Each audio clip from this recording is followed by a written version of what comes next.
بسم اللہ الرحمن الرحیم۔ شیخ العرب والعجم عارف باللہ حضرت مولانا شاہ حکیم محمد اختر صاحب رحمۃ اللہ علیہ یعنی میرے پیارے دادا جان رحمۃ اللہ علیہ کی کتاب راہ محبت اور اس کے حقوق۔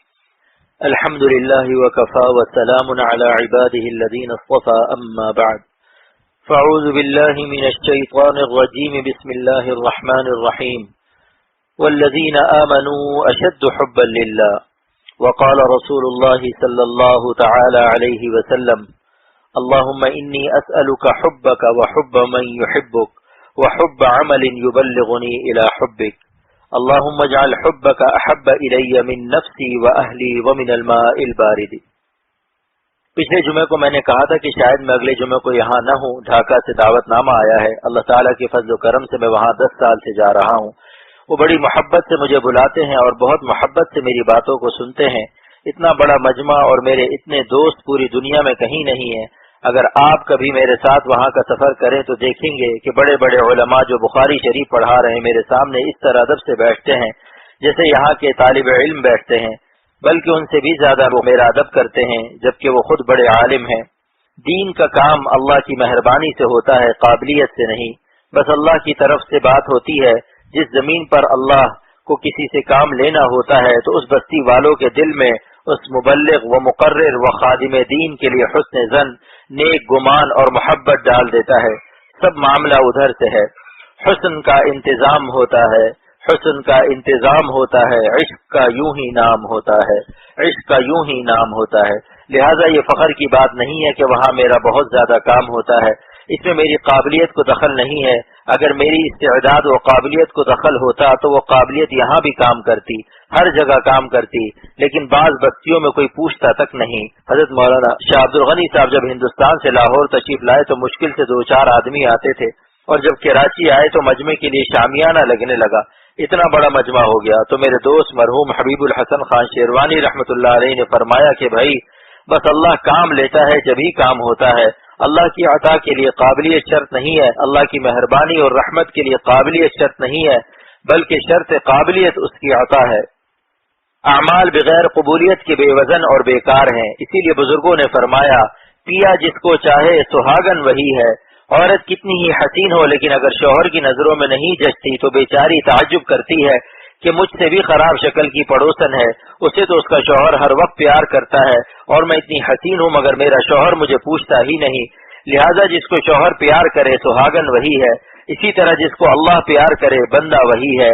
اور اگر تمام خوبیاں ہو لیکن اللہ کے ہاں قبول نہ ہو، فیہ نظر ہو، اللہ کو پسند نہ ہو، ہمارے روزے، ہماری نمازیں، ہمارے مدرسے، ہماری تلاوت، ہمارا ذکر اللہ کو پسند نہ ہو تو سب بیکار ہے۔ اگر اعمال قبول نہیں ہے تو ان میں کوئی وزن نہیں ہے، بس محنت ہی محنت ہے۔ حضرت ملا علی قاری رحمۃ اللہ علیہ کی علمی شان، ملا علی قاری رحمۃ اللہ علیہ کی علمی شان تو دیکھیے کہ ایک حدیث طوبى لمن وجد في صحیفته استغفارا كثيرا، مبارک ہے وہ بندے جو قیامت کی دن اپنے نامہ اعمال میں کثرت سے استغفار پائیں گے۔ کہ کیا عمدہ شرح کرتے ہیں، اللہ محدثین کو کیسی عقل عطا فرماتے ہیں۔ ملا علی قاری فرماتے ہیں کہ نامہ اعمال میں استغفار پانے کا کیا مطلب ہے؟ جب اس نے استغفار کیا تو نامہ اعمال میں ضرور ملنا چاہیے، لیکن یہاں پانے کی شرط کیوں ہے، وجہ کیوں ہے، استغفر کیوں نہیں ہے؟ فرماتے ہیں کہ دنیا میں جو استغفار کیا ہے قیامت کے دن اس کو پانے کی قید اس لیے لگائی کہ پائے گا جب ہی کہ جب قبول ہوگا، اگر قبول نہیں ہوا تو پائے گا بھی نہیں، اور قبول جب ہوگا جب اخلاص کے ساتھ استغفار کرے گا۔ لہذا اخلاص کے ساتھ اللہ سے مغفرت مانگیے۔ راہ محبت کے حقوق، اللہ تعالیٰ کو راضی کرنا ہم پر فرض ہے، ماں باپ کو خوش کرنا ہم پر اخلاقی فرض ہے، شاگرد کا استاد کو خوش رکھنا اخلاقی فرض ہے، اور سچے مرید پر اخلاقی طور پر فرض ہے کہ وہ اپنے شیخ کو کبھی ناراض نہ کرے، چاہے کتنے ہی جذبات ہو، کتنا ہی غصے کا گھونٹ پینا پڑے، کتنا ہی کسی سے نفرت اور بغض ہو، لیکن اگر شیخ کہہ دے کہ خبردار اس بھنگی سے محبت کرو، اس کے پیر دباؤ، تو جو اصلی مرید ہوگا اس بھنگی کے پیر دبائے گا، دل میں خیال بھی نہیں لائے گا کہ میں اتنا عظیم الشان ہوں اور میرے اندر اتنی خوبیاں ہیں اور شیخ مجھ سے بھنگیوں کے پیر دبوا رہا ہے۔ یاد رکھو یہ راستہ محبت کا راستہ ہے، عقل پرستی کا نہیں ہے۔ حکایت مجنوں سے اللہ و رسول صلی اللہ علیہ وسلم کی محبت کا سبب، مولانا رومی رحمۃ اللہ علیہ فرماتے ہیں کہ ایک دن مجنوں کہہ رہا تھا کہ اصل میں مجنو کیا کہتا، یہ تو مولانا رومی کا علم ہے، اشعار تو انہی کے ہیں مگر سمجھانے کے لیے اپنے مضمون کو کسی سے منسوب کر دیتے ہیں، چنانچہ اپنا یہ عارفانہ کلام، اپنی معرفت کی باتیں مجنو کی طرف منسوب کر کے بیان کر رہے ہیں، اور ہمیں اور آپ کو محبت سکھا رہے ہیں کہ مدینہ پاک کی محبت، مکہ شریف کی محبت، شیخ کی محبت، شیخ کے گھر والوں کی محبت، شیخ کے شہر کی محبت ہم اور آپ کس طرح سے سیکھیں۔ تو مجنو کا نام لے کر فرماتے ہیں کہ ایک دن مجنو کہہ رہا تھا، آ سگے کو گشت در کویش مقیم، آ سگے کو گشت در کویش مقیم، جو کتا میری لیلا کی گلی میں مقیم ہے۔ مقیم معنی ٹھہرنے والا، مسافر اور مقیم میں فرق ہوتا ہے، تو جو کتا میرے محبوب کی گلی میں اقامت رکھتا ہے وہ قیامت کی قامت رکھتا ہے، کیونکہ خاک پایش بزے شیران عظیم، اس کے پیر کی خاک میرے نزدیک بڑے بڑے شیروں سے افضل ہے۔ آ سگے کو باشد اندر کوئے او، من بشیرا کے دہم یک موئے او، وہ کتا جو میرے محبوب کی گلی میں رہتا ہے، میں شیروں کو اس کتے کا ایک بال بھی نہیں دے سکتا، تو کتے کو ایسی کیا نسبت ہے؟ بس یہ نسبت ہے کہ وہ اس لیلا کی گلی کا رہنے والا ہے۔ کیوں صاحب یہ بتائیے کہ اگر ایک کتے کے گلے میں پٹا ڈلا ہو کہ یہ وزیر اعظم کا کتا ہے اور وہ آپ کی گلی میں آ جائے اور گھبرا کر آپ کے گھر میں گھس جائے تو کیا آپ کی ہمت ہوگی اسے مارنے کی؟ وزیر اعظم کے خوف سے کوئی اس کتے کو کچھ نہیں کہے گا، اور وزیر اعظم کا خوف ہے، محبت نہیں ہے۔ مولانا فرماتے ہیں مجنو کے لیے لیلا بھی وزیر اعظم سے کم نہیں، لہذا محبت میں عاشق کو اپنا محبوب وزیر اعظم سے کم معلوم نہیں ہوتا۔ تو مولانا رومی نسبت کی بات کر رہے ہیں کہ دیکھو اس مجنو سے محبت سیکھو کہ وہ ظالم کتے کے بارے میں کہہ رہا ہے، آ سگے کو گش در کویش مقیم، جو کتا میری لیلا کی گلی کا مقیم ہے، خاک پایش باز شیران عظیم، اس کے پیر کی خاک میرے نزدیک بڑے بڑے شیروں سے افضل ہے۔ لیکن یہ عاشق کے نزدیک ہے، منافق کے نزدیک نہیں ہے، فاسق کے نزدیک نہیں ہے۔ اللہ کے کعبے کا ایک ذرہ محترم ہے، مدینہ پاک کی گلیوں کا ایک ایک ذرہ محترم ہے، لیکن کس کے لیے؟ جو اللہ اور رسول کے عاشق ہیں۔ لیکن کافر، مشرک، یہودی اور منافق اس بات کو کیا جانے، انہیں کیا پتا کہ یہاں کیا چیز ہے۔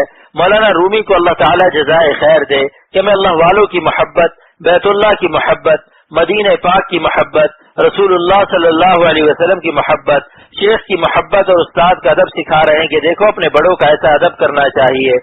اب سوچ لو کہ ہمیں اپنے مولا سے کیسی محبت ہونی چاہیے۔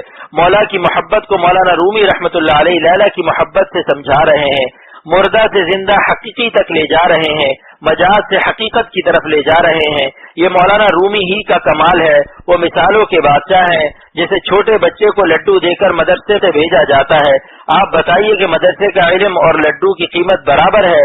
8 آنے کی ایک ٹافی دی جائے کہ نورانی قاعدہ پڑھ کر آ جاؤ تو کیا ایک ٹافی اور قاعدے کا علم برابر ہو جائے گا؟ یہ مولانا رومی کا کمال ہے کہ حسن لیلا کو پیش کر کے مولا سے ملاتے ہیں، حسن لیلا کی ٹافی دکھا کر لذت وصل مولا دلاتے ہیں، کیونکہ جانتے ہیں کہ آج کل کے لوگ رومانٹک قسم کے ہیں، بحر اٹلانٹک میں غرق ہیں، اس لیے ان کو نکالنے کے لیے ٹافیاں دکھاتے ہیں، لیکن جب مولا سے ملا دیتے ہیں تو پھر لیلاؤں کے حسن سے نفرت ہو جاتی ہے اور اللہ تعالیٰ کی محبت نصیب ہو جاتی ہے۔ مجنو کی دوسری حکایت سے ذکر اللہ اور عشق مولا کا سبق۔ مولانا فرماتے ہیں کہ ایک دن مجنو دریا کے کنارے ریت پر اپنی انگلیوں سے لیلا لیلا لکھ رہا تھا۔ ایک مسافر وہاں سے گزر رہا تھا، جب اس نے دیکھا کہ یہ پاگلوں کی طرح کچھ لکھ رہا ہے تو اس نے پوچھا کہ گفت اے مجنون شیدا چیست ای، گفت اے مجنون شیدا چیست ای، اے عاشق اور پاگل مجنو یہ کیا کر رہا ہے؟ می نویسی نامہ بہر کیست ای، تو یہ خط کس کو لکھ رہا ہے؟ ریگ کاغذ بوت انگشتہ قلم، تو نے ریت کو کاغذ اور انگلیوں کو قلم بنا رکھا ہے۔ تو اس نے جواب دیا کہ بتاؤں میں کیا کر رہا ہوں؟ گفت مشق نام لیلا می کنم، میں لیلا کے نام کی مشق کر رہا ہوں۔ مسافر نے پوچھا کیوں؟ کہا کہ جب میں لیلا کو نہیں دیکھ پاتا تو اس کے نام کی مشق کرتا ہوں۔ اب مولانا فرماتے ہیں کہ جب تم مولا کو دیکھ نہیں سکتے تو اس کے نام کا ذکر کرو، اللہ اللہ کرو۔ لہذا فرماتے ہیں عشق مولا کے کم از لیلا بود، عشق مولا کے کم از لیلا بود، گوئے گشتن بہر او اولا بود۔ اللہ تعالیٰ کی محبت لیلا کی محبت سے کیسے کم ہو سکتی ہے؟ مثل لیلا در جہاں بسیار بود، دنیا میں ہزاروں ایسی لیلائیں پڑی ہیں جو ایک سے بڑھ کر ایک ہے، لیکن پاک از مثل آمدہ مولا ماں، میرے مولا کا کوئی مثل نہیں۔ سورہ اخلاص میں اللہ پاک فرماتے ہیں